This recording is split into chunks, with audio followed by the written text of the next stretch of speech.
this game was nuts. I was on pins and needles the entire time watching this game for three reasons, actually. Go. The first is it was just a hell of a game.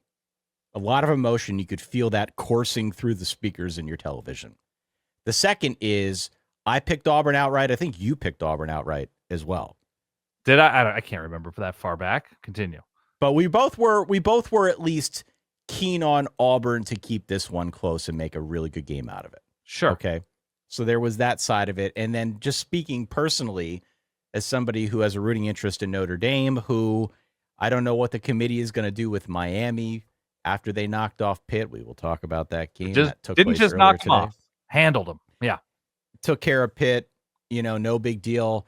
I do have a little bit of a concern as to how the committee might feel about Notre Dame in light of some of the results we saw today. So I, just as a fan, was rooting for Auburn to pull the W. Yes. I don't know how Auburn fans have put themselves through this for 12 straight games. This is like 12 straight decades. But yeah. Every play of the Auburn offense is either a spectacular moment or an utter disaster. And there is no in between. People die every day with lesser ailments than this. Jeez. Okay. I don't know how you survive this if you are an Auburn fan. It makes sense why they got rid of Hugh Freeze. They don't want to deal with this anymore either. Right. This was a very winnable game for the Auburn Tigers. I will credit Alabama because there were some moments in this game where they needed to rise to the occasion. I got all-time big balls moment, I'm going to call it, for Kalen DeBoer going for it on 4th and whatever. Instead of kicking the chip shot field goal to take the late lead, they score the touchdown. They end up winning this one 27-20. So clearly Alabama rose to the moment when they had to, even though it wasn't their best game. But on the Auburn side, and I will speak to that just because I was watching from that perspective, I was an Auburn fan for the day. Okay. This game was infuriating because it was there. Yeah. It was there, but if it's not a drop, it's a fumble, it's a penalty, it's a blown coverage. This was a poorly coached team on display that still had enough talent to win the Iron Bowl, and ultimately they lost it on a fumble. Fittingly, they lost it on a Cam Coleman fumble. So all's well, I guess that ends well, at least if you're sticking to the brand that was Auburn football in 2025. This is a hell of a game.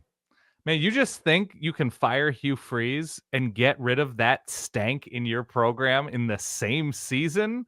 What have we been calling them? Elite losers. No, I mean, they are elite. This is a different echelon of elite loserdom. Okay. Yes. I don't know how you do this and sustain it for a full 12-game season. Yeah. It has been this way the whole time. It didn't matter who the quarterback was, didn't matter who the coach was. They have been this team all year, and I feel deeply, deeply for the Auburn fans out there in the Verballerhood, because you all need, take a gummy or hit the bottle, do something, go get a massage. Whatever it takes, man. Find some way to alleviate the stress, because this is finally over now. And you can move on, hopefully, and get to a more stable place.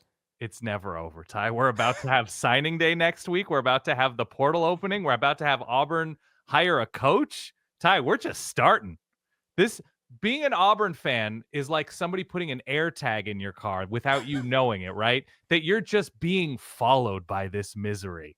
It's tracking you. You're afflicted with Auburn fandom at this point. So, yes. I mean, the end of this game was wild. Absolutely wild.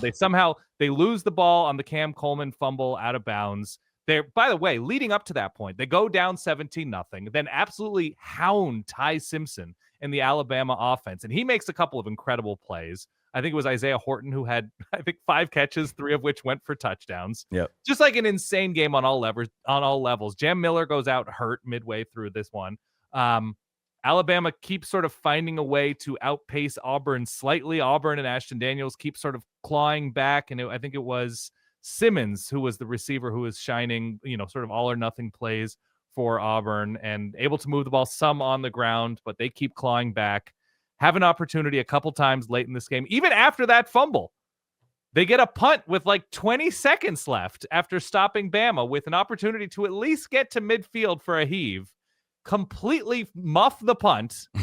The returner tries to catch it with his larynx. I don't know what the plan was there. Was up here, whatever this is, like where your collarbones meet the sternum. That's where he tried to catch the punt. It fumbles. It just bounces straight up into the air to 4 awaiting Alabama players who all somehow bat it out of bounds, giving Auburn even more life, but taking off a few seconds off the clock. Ashton Daniels there's no plan at the end. He both doesn't throw like a quick out or crossing pattern to get out of bounds, hopefully closer to midfield. He's just immediately besieged, tries to make a play, and basically gets 2 seconds left on the clock after completing a pass, is in shotgun formation, so not even attempting a miraculous spike, and they attempt some sort of miracle play that goes nowhere.